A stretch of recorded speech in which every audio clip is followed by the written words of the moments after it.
जय हिंद दोस्तों। कांग्रेस हमारे देश की एक बड़ी पार्टी है। बड़ी पार्टी इसलिए बोलना ज़रूरी हो गया है क्योंकि पिछले कुछ सालों से जो लोगों ने अभी भी पॉलिटिक्स को फॉलो करना शुरू किया है वो कांग्रेस का जो हश्र देख रहे हैं उसको देख के कोई ये कह ही नहीं सकता कि कांग्रेस ने 70 साल तक इस देश पे राज किया है। एक समय था जब कांग्रेस में कई बड़े प्रख्यात लीडर्स हुआ करते थे जिनकी रीढ़ की हड्डी भी हुआ करती थी और वो पार्टी के कामकाज को लेकर बोलने की क्षमता भी रखते थे और हुनर भी रखते थे और सुधार कार्यों की अगर ज़रूरत पड़े तो उसको भी करने का पूर्ण रूप से एक बाहुबल रखते थे कि नहीं, अगर किसी की ज़रूरत पड़ेगी तो वो उस तरीके से तैयार रहते थे। प्लस राजनीति को लेकर जो उनकी समझ थी, चाहे वो देश के प्रति हो चाहे वो इंटरनेशनल स्टेज पे हो, लेकिन वो राजनीति की परख उनमें काफ़ी ज़्यादा रहती थी और एक दूसरे से जो सामंजस्य चलता था उससे समझ में आता था कि नहीं, पार्टी के चारों पहिए इस समय बराबर चल रहे हैं। लेकिन अभी पिछले कुछ 6 सालों से 8 साल से जिस तरह से राजनीति का पूर्ण रूप से ध्रुवीकरण हमने देखा है, वैसे तो ये एक्सपेक्टेड था, लेकिन राहुल गांधी के आने के बाद से जिस तरीके से हमने देखा कि क्या कांग्रेस किस दिशा में जा रही है, प्लस जो ऑपोजिशन को जो सीटें होनी चाहिए उस सीटों से कांग्रेस कोसों दूर बैठी हुई है। इसलिए कांग्रेस को वो रिस्पेक्ट जो उसको मिलनी चाहिए इतनी बड़ी पार्टी होने के नाते, वो रिस्पेक्ट उनको मिल नहीं रही है। प्लस 2019 के चुनाव में जिस तरीके से राहुल गांधी अपना खुद का गढ़ कांग्रेस का जो अमेठी माना जाता है, जब उसको हार गए तो उनकी लीडरशिप के ऊपर बहुत सारे सवालिया निशान उठने लगे। जैसा कि उनको प्रोजेक्ट किया जा रहा था कि राहुल गांधी एक बदले हुए लीडर की तरह सामने आ रहे हैं, एक ऊर्जावान हैं, यूथ लीडर हैं। हालांकि वो 50 साल के हैं, मैं आपको बता दूं, उनको सक्रिय राजनीति में आए हुए ही 20 साल हो चुके हैं, लेकिन फिर भी वो एक भी मेजर चुनाव अपनी लीडरशिप के अंदर नहीं जीता पाए। तो उनके ऊपर सवालिया निशान उठना बनता है। लेकिन समस्या कहाँ आ जाती है? समस्या आ जाती है जब कोई बड़ा लीडर, समझदार लीडर, भले ही उसकी विचारधारा आपकी विचारधारा से अलग हो, लेकिन अगर वो लीडर बड़ा है तो आपको समझना पड़ेगा कि वो उस पोजीशन तक जो पहुंचा है कुछ ना कुछ करके ही पहुंचा होगा, एवं ही नहीं पहुंचा होगा। तो ऐसे में जब कांग्रेस पार्टी की, अभी कुछ समय पहले की बात है, कांग्रेस पार्टी के ही कुछ बड़े लीडर्स ने कांग्रेस वर्किंग कमेटी को लेकर एक चिट्ठी लिखी जिसमें कि उन्होंने बताया कि हमको कुछ स्ट्रक्चरल चेंजेस और लीडरशिप चेंजेस की ज़रूरत है, तो उन लोगों के ऊपर ही सवाल उठा दिए गए। ऐसे में फिर सीधी सी बात है, क्योंकि कांग्रेस के नेताओं की एक मानसिकता बन चुकी है कि चुप रहो उसी में भलाई टाइप की, तो ऐसे में सभी लोगों ने अपनी स्टांस को तुरंत बदल लिया। लेकिन जो 2 नाम उभर के सबसे ज़्यादा सामने आए वो आए थे कपिल सिब्बल और गुलाम नबी आज़ाद के। गुलाम नबी आज़ाद, उनको देश में एक अच्छे नेता के रूप में कोई पसंद करे या ना करे, लेकिन एक बात ये सही है कि जिस जगह से, जिस कॉन्स्टिट्यूंसी से वो आते हैं वहाँ पर उन्होंने काफ़ी काम किया है। जब तक वो रहे उन्होंने काफ़ी काम किया है। अब सीधी सी बात है, अगर वो कांग्रेस के हैं तो उनको कांग्रेस को पसंद करने वाले लोग पसंद करते हैं, अगर वो नहीं हैं भाजपा के या किसी दूसरी पार्टी के तो वो लोग उसको पसंद नहीं करते। लेकिन आपको ये चीज़ समझनी पड़ेगी, अगर उन्होंने कोई काम किया है तो वो किया है, बस बात इतनी। लेकिन बिहार इलेक्शन में जिस तरीके से महागठबंधन का पूरा एक खांचा निकल के सामने आया कि महागठबंधन असलियत में सिर्फ ऊपर ऊपर से ही महागठबंधन था, अंदर से था नहीं। महागठबंधन या किसी भी प्रकार के गठबंधन की हम बात करें तो गठबंधन एक ऐसी चीज़ होती है जिसमें कि लोग मिलजुल के काम करने की सोचते हैं। लेकिन महागठबंधन में जब आपको ये दिखे ही ना और आपको ये महसूस ही ना हो कि भाई ये सब तो एक साथ मिल के काम कर रहे हैं, तो कहीं ना कहीं आपको लगेगा कि यार कुछ गड़बड़ है। ऐसा बिहार इलेक्शन में साफ साफ देखने को मिला कि जहाँ आरजेडी के तेजस्वी यादव बढ़ चढ़ के रैलियाँ कर रहे थे, वहीं कांग्रेस एकदम ढीलम ढालों की तरह बस चल रही थी कि हाँ चलो ठीक है, चुनाव है, काटना है।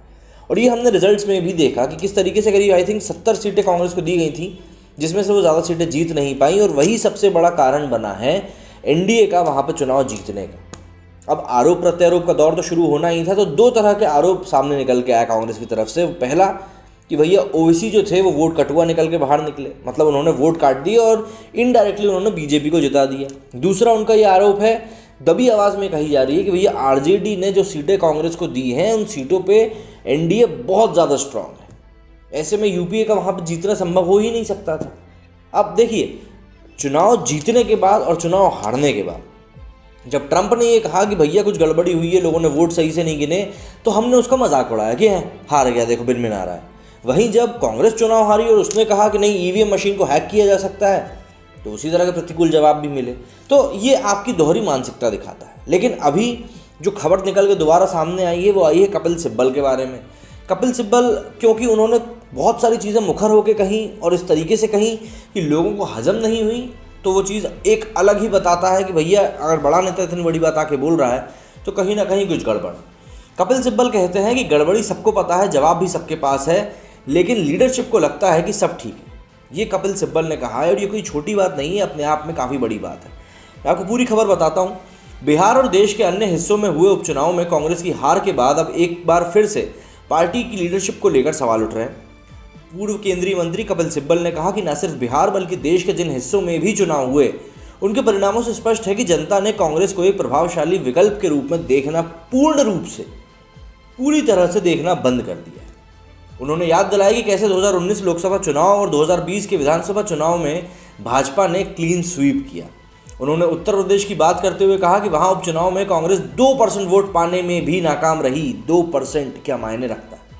इंडियन एक्सप्रेस के मनोज सीजी के साथ इंटरव्यू में उन्होंने कहा कि गुजरात में कांग्रेस के 3 उम्मीदवारों की जमानत जब्त हुई। अब जिनको पता नहीं है कि जमानत जब्त होना क्या होता है, तो इलेक्शन लड़ने के लिए जो कैंडिडेट होता है उसको कुछ पैसे जमा करने पड़ते हैं, और अगर जैसे मान लीजिए एक परसेंटेज ऑफ वोट है कि भैया आपको इतने वोट अगर नहीं मिले तो जो आपने पैसे जमा किए ना वो हम जब्त कर लेंगे। मतलब कि आपको लड़ने के आप लायक ही नहीं थे, आपने हमारा फालतू खर्चा करा तो इसलिए हम वो पैसे रख लेंगे। तो वो कहलाता है जमानत का जब्त हो जाना। और इसके आगे उन्होंने कहा कि उनका कहना है कि ये सब अप्रत्याशित नहीं थे बल्कि पहले से दिख रहा था। उन्होंने कहा कि कांग्रेस वर्किंग कमेटी के एक सदस्य ने कहा भी था कि वो आशा कर रहे हैं कि पार्टी आत्ममंथन करेगी, जो कि ये लोग कर नहीं रहे हैं और इसी को लेकर इतना ज़्यादा विवाद बढ़ता भी जा रहा है।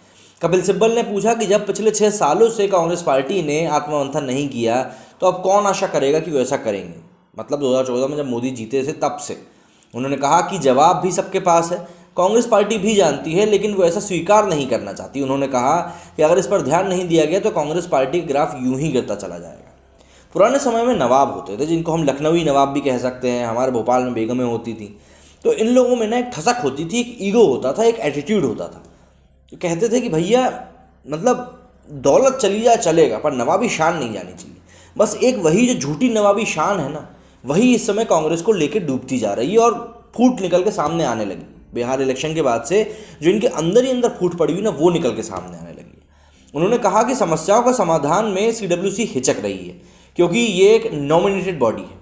उन्होंने कांग्रेस के संविधान का हवाला देते हुए कहा कि सीडब्ल्यूसी के चयन के लिए लोकतांत्रिक प्रक्रिया अपनाई जानी चाहिए। मतलब जो डेमोक्रेसी में जो एक प्रक्रिया चलती है ना भैया कि इलेक्शन होगा, इन सब तरीक़ों से लीडरशिप को सिलेक्ट किया जाना चाहिए। उन्होंने कहा कि सीडब्ल्यूसी के नॉमिनेटेड सदस्यों की से समस्याओं पर आवाज़ उठाने की अपेक्षा नहीं की जा सकती। 22 नेताओं द्वारा नेतृत्व को पत्र लिखकर बदलाव की मांग पर उन्होंने कहा कि पार्टी में अपने विचार रखने के लिए कोई फोरम नहीं है, मतलब कोई प्लेटफॉर्म नहीं है जहाँ पे कोई नेता अपनी बात रख सके। जैसे सोसाइटी में कंप्लेंट बॉक्स लगा दिए जाता है ना कि भैया आपका कोई भी सुझाव हो, कंप्लेंट हो, कुछ भी हो, इस बॉक्स में डालिए। जब हफ्ते के एंड में एक दिन आएगा उस दिन सारी चीज़ों को निकाल के पढ़ा जाएगा और जिनके ऊपर अमल करने की वाकई में ज़रूरत होगी उनके ऊपर अमल भी किया जाएगा। लेकिन यहाँ कोई प्लेटफॉर्म नहीं है। उन्होंने यूपी बिहार जैसे बड़े प्रदेशों में कांग्रेस के विकल्प ना बन पाने पर अफसोस जताते हुए कहा कि मध्य प्रदेश में भी 28 में से कांग्रेस के 8 उम्मीदवार ही जीत पाए। ये उपचुनाव की वो बात कर रहे हैं। उन्होंने चेताया कि कांग्रेस पार्टी को बहादुर बनकर समस्या का पहचानना चाहिए। उन्होंने ये भी कहा कि जब हमने सुझाव दिए तो नेतृत्व ने हमें पीठ दिखा दी, लीडरशिप ने पीठ दिखा दी, इसलिए आज ये हालात हैं। उन्होंने कहा कि अगर नेताओं को सुनना बंद कर दिया जाता है तो संचार ठप हो जाता है। बहुत सारी बातें कही और इतने बड़े नेता के ओहदे वाले इंसान जब ऐसी बातें कहें तो पार्टी को वाकई में सोचना चाहिए। उन्होंने ये भी आरोप लगाया कि मेन स्ट्रीम मीडिया को सत्ताधारी पार्टी ने नियंत्रण में रखा हुआ है। उन्होंने लोगों तक पहुंचने के लिए नए माध्यम की आवश्यकता पर बल देते हुए कहा कि फ़िलहाल हम सोशल मीडिया पर अच्छा कर रहे हैं लेकिन ज़मीन पर उसके परिणाम हमें नज़र नहीं आ रहा है। सोशल मीडिया पर जब आप अच्छा कर रहे हैं तो फिर ज़मीन पर परिणाम दिखने चाहिए ना। इसका मतलब है कि सोशल मीडिया पर भी अच्छा नहीं हो रहा है, लेकिन ज़मीन पर परिणाम दिख नहीं रहे हैं। उन्होंने ऐसा नेताओं को आगे आके बात करने पर जोर दिया जिन्हें लोग सुनना चाहते हैं और जो सक्रिय रूप से सोच विचार कर नेतृत्व कर सकते हैं। आगे उन्होंने कहा कि पार्टी लीडरशिप फ़िलहाल क्या सोच रही है ये उन्हें नहीं पता क्योंकि उन्हें लीडरशिप के आसपास के लोगों से ही ये बातें सुनने को मिलती हैं। कपिल सिब्बल ने कहा कि ताज़ा चुनाव में हार के बाद अब कांग्रेस पार्टी के नेतृत्व ने नेताओं से कुछ नहीं कहा। उन्होंने कहा कि कांग्रेस इसे जैसा चल रहा है चलने दो की तरह ले रही है। उन्होंने कहा कि नेतृत्व को लगता है कि सब ठीक है। सीधी सी बात है, जब आप हारते भी हैं तो एक तरीका होता है कि भैया आप हार भी आके सबके सामने खुले दिल से स्वीकार करते हैं, पर कांग्रेस ने वो तक नहीं किया। हाल ही में बिहार में कांग्रेस विधायक दल का नेता बनने के लिए 2 विधायकों के समर्थक बैठक में भिड़ गए।